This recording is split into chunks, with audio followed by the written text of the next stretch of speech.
Salut! On poursuit donc notre exploration guidée du Code du travail avec comme sujet aujourd'hui la convention collective.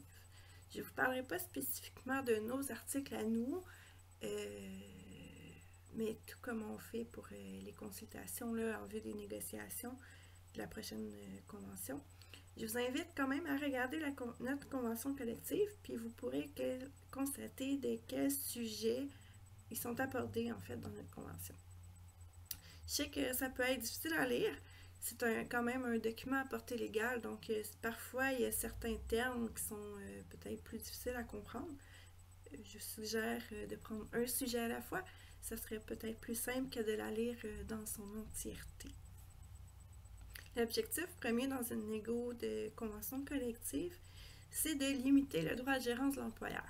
Parce que si vous vous demandez, dans le fond, est-ce que l'employeur a le droit de faire telle ou telle autre manœuvre, si c'est ni dans la convention, ni dans une loi, bien, ça appartient au droit de gérance de l'employeur. Puis il a effectivement le droit de faire cette manœuvre-là. Donc, c'est important de laisser le moins de zone grise possible dans notre convention, sauf bien sûr quand c'est voulu. Des fois, ça peut être profitable au syndicat que la zone grise persiste. Sachez qu'une convention collective doit être écrite en français. Ça, c'est dans la loi 101, le droit de travailler en français. Puis elle doit aussi être facile à comprendre. Puisque je vous parle du Code du travail depuis plusieurs capsules, c'est ce que je vais faire aussi aujourd'hui. Le Code du travail émet quelques règles au niveau des conventions collectives. Par exemple, par rapport à la durée, si c'est une nouvelle convention collective, elle ne peut pas excéder 3 ans, ni pour les conventions collectives du domaine public. Elle ne peut pas non plus être d'une durée de moins d'1 an, la convention collective. Donc, on peut négocier la durée de la convention collective. On ne peut pas retrouver n'importe quoi dans une convention. Il faut effectivement qu'elle se conforme aux ententes entre le syndicat et l'employeur, mais aussi elle ne peut pas être discriminatoire envers certaines personnes, par rapport au sexe, à l'âge, ou tout ce qu'elle prévoit en fait la Charte des droits et libertés de la personne. Elle doit respecter le minimum des dispositions des autres lois, comme par exemple la loi sur les normes du travail. Elle ne peut pas aller en deçà de toutes les lois du travail, tant au niveau de la santé et sécurité qu'au niveau des conditions minimales d'emploi. Si c'était le cas, ben, les articles qui ont été négociés et mis dans la convention collective, ben, ils ne sont pas valides. Puis c'est les articles de la loi qui s'appliquent dans ce cas-là, comme ce qu'on voit avec les modifications au niveau de la loi sur les normes du travail là, actuellement, par rapport à notre convention. Toutes les annexes puis les lettres d'entente qui font partie intégrante aussi de la convention collective. Il faut, dans le fond, autant la convention collective que les lettres d'entente soient déposées au tribunal administratif du travail.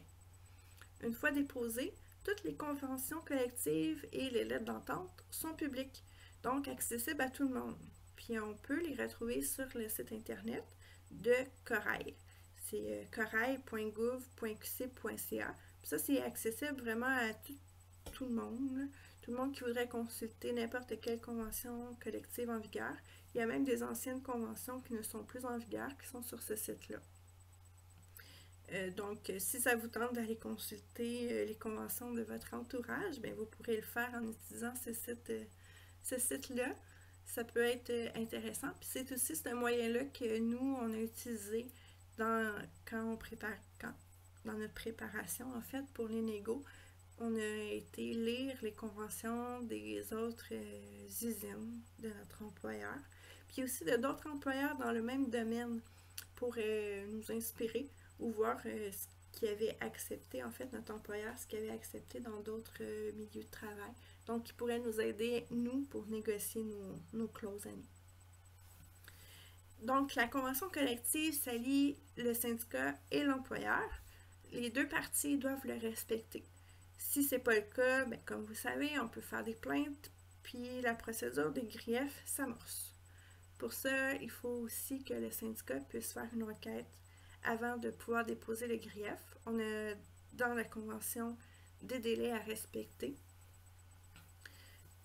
Puis le syndicat, en fait, doit s'assurer aussi de bien représenter, là, comme je vous disais dans les autres capsules, doit s'assurer de bien représenter chacun des membres.